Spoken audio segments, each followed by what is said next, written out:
Some trains don't take you home. They take something from you instead.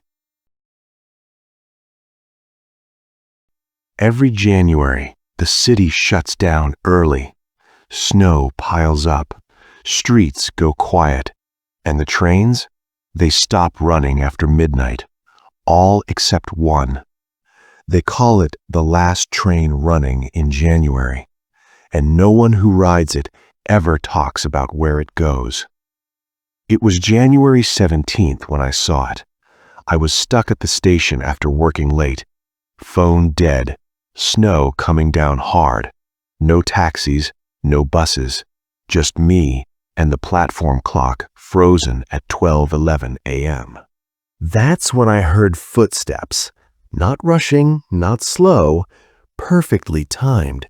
A man stood near the tracks. Long coat, no bag, no phone. Just staring down the tunnel like he was waiting for someone or something. I asked him, "Is another train coming?" He didn't look at me. He just said, "It's already late." At 12:14 a.m., the tunnel lit up. A train rolled in. Old, steel-scratched, windows fogged from the inside.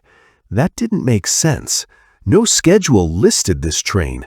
The doors opened anyway. SFX, doors creaking open. The man stepped inside.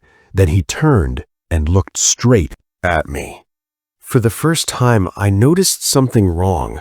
His eyes weren't tired. They were empty. He said, "If you're going, don't sit down."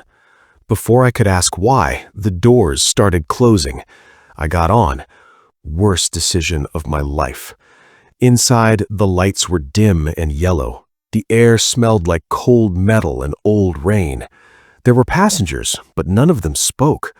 A woman clutching a purse she never opened, a teenager staring at his reflection in the window, an old man counting silently on his fingers. No phones, no bags, no sound except the train. I sat. Immediately, the lights flickered. The man from the platform looked at me and whispered, "I told you not to." The train started moving, slow at first, then too fast. Stations passed by, but none had names, just blank signs. The man leaned closer and said, "This train doesn't take people where they want to go. It takes them where they should have stopped." I laughed nervously. "Stopped what?" He didn't answer. Instead, the woman across from me suddenly stood up.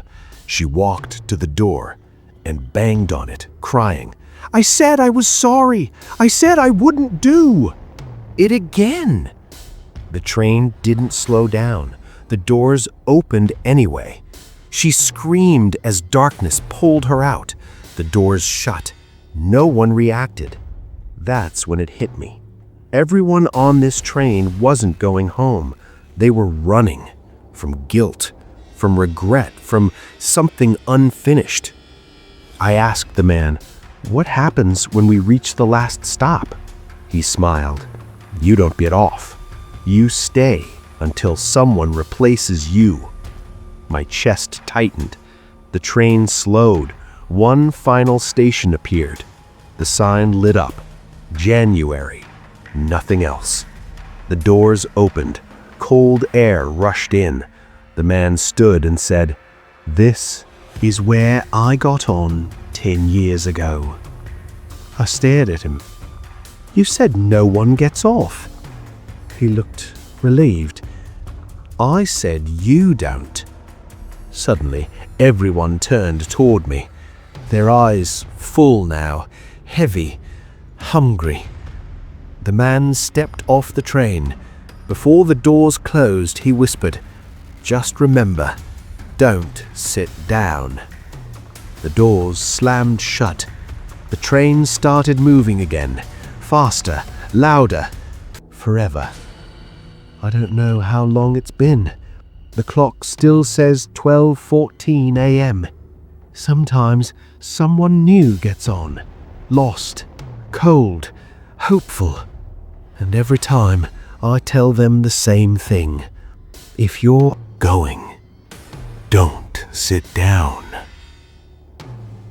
They say if you're ever stranded in January and a train arrives with no number, don't board it, because the last train isn't running late, it's running for you. Would you board the last train or freeze outside forever? Tell me in the comments. Subscribe before your screen goes dark. You're watching The Digital Nightmare.